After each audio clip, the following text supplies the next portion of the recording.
I'm Emma Brady, and I'm the treasurer of the Asheboro Zoo FFA chapter. And today we're here with Gwen Clark, who helps out with a family-operated Christmas tree farm in Western North Carolina. So do you want to tell us a little bit about yourself?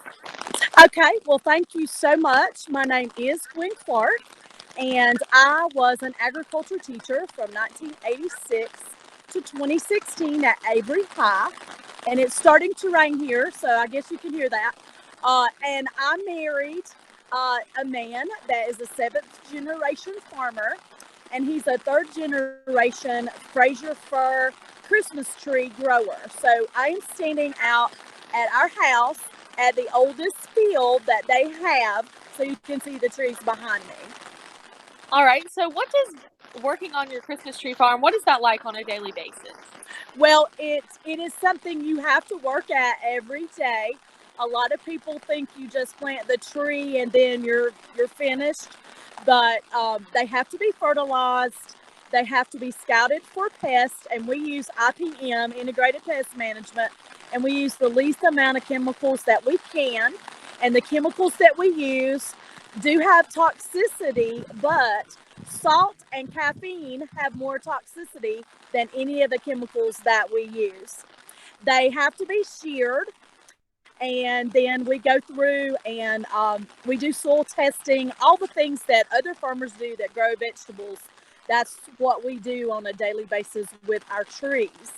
And one of the things that I think is very interesting, a 6-foot tree that you go at Christmas time or holiday time to buy is 13 to 16 years old from a seed. So we baby them and do a lot with them for many, many years. Cool. So what kind of education or training or stuff like that, what kind of that is required to enter this field? Well, one of the things is Christmas trees of all kinds, especially our Fraser firs, are considered a forestry product, even though they're under a nursery and horticulture, and you would also need business education. So there's several ways you could do it. High school agriculture classes would help you to learn the basics about plants and growing plants. And then you would need to at least have an internship or work with someone specifically on Fraser firs, because there's some things about them that aren't like any other plants. They have to grow over 3,000 feet sea level. And Boone, North Carolina is 17 miles from where I live. I live close to Grandfather Mountain in Avery County. Boone is 3,333 feet sea level. And then Grandfather Mountain has the Mile High Swinging Bridge. So it is an alpine tree, and those are things you have to work around in your farm. So these do not grow in certain areas of North Carolina. Cool. So what inspired you and your family to pursue this type of work? I married into the family, and so I went to school at NC State and got my degree in ag ed, and I had a minor in horticulture. So that's what I did. I taught. So with the knowledge that I had, when I came in to help them work, I knew about soil testing and pruning and things like that. So I just mainly had to learn about the tree and its physiology and how it grows. And my husband went to UNC Chapel Hill and got a business degree. And the reason that he did that was to run the business, because several of the people that had worked for us had degrees from NC State, and they did not have anything at the time that was just for Fraser firs. Now there's a lot more incorporated with it, and we have worked with NC State over the years. My husband's grandfather, which is the farm we're standing on, used to have cattle, cabbage, corn, traditional farming. And he got older and said, I need something that doesn't get out on Sunday morning and have a baby. So Fraser firs were becoming very popular as a Christmas tree. And he bit the bullet. And we have 2 acres here on this farm. And some of the trees that are still here, he actually planted when he was older. And we keep them for large trees, and we keep them to gather seed off of. And then my husband's dad was a football coach and history teacher, but had always farmed. So he started and thought, I can plant a crop, and in 7 or so years, I can sell them, and we'll see what happens. So the business grew. And in 1986, he retired and went into the business full time. And we also have a nursery that we grow shade trees, and we have native ornamentals like rhododendron. Cool. So that's how that got started.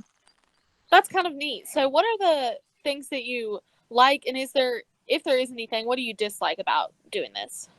Well, what I like about it is it's so fun, and it's a rush during Christmas tree season, which actually starts on Halloween. So from Halloween until December 15th, it is 7 days a week. You're working, you're cutting trees, you're baling trees. We're sending them all over the country, mainly in the Northeast, New Jersey, New York, places like that. But we do send to Texas and other places like that. And Washington State, we do send some trees there. And I love to make wreaths and bows and things like that, that floral side. So we have all that. And we have one retail lot that I help to run. And I love it because we get groups that come in. We have third graders that come in from different places like Charlotte and Hickory, and they'll come up and get their Christmas trees. And I get to talk with them about how the trees grow and show them things like that, and run that retail lot. Now, my husband loves it. And if you've ever smelled a Fraser fir, it just smells like Christmas. It smells like holidays. It makes you happy. One of the hard things is in the summertime, in July, it's very, very hot, even up here, and you have to shear the trees, and they're very sappy. So you get really, really dirty, and it's hard work because you have to walk by and trim every single tree. And we have about 600 acres of Fraser fir. Wow. So do you have any closing remarks or advice for anyone that would want to go into this field?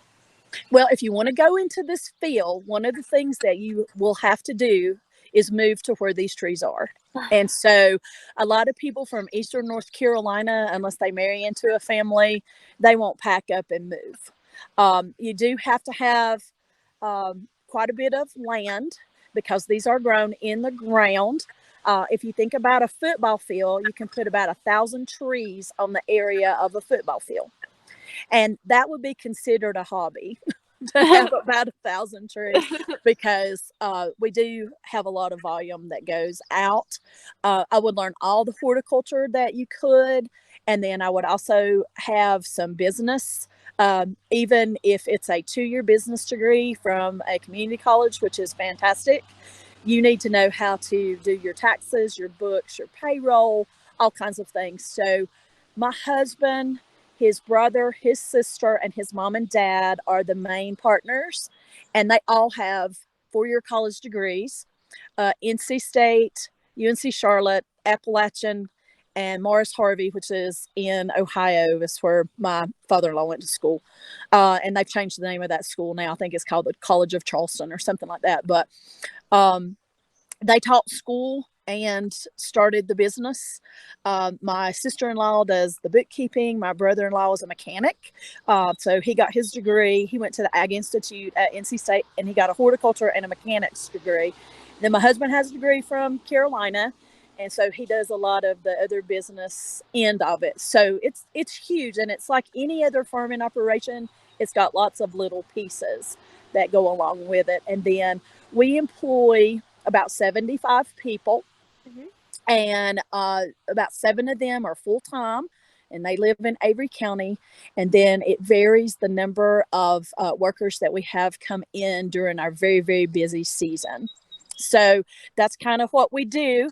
But it's a lot of fun, and it's really nice when you see people get their trees and they're so excited, and they come to your business and pick them out, and you get pictures and thank you notes. And we have sent trees to Washington, D.C. The governor of North Carolina has had our trees. The governor in Georgia has had our trees. Couple years ago, from Avery County, one of our really, really good friends, Larry Smith, He had the White House tree, and that Oh, is super exciting because we got to go and watch him cut the tree.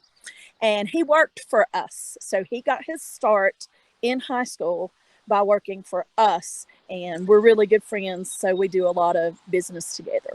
So that's really neat. that's really cool. So you mentioned that having 1,000 trees would be considered a hobby. How many trees do y'all have on your farm?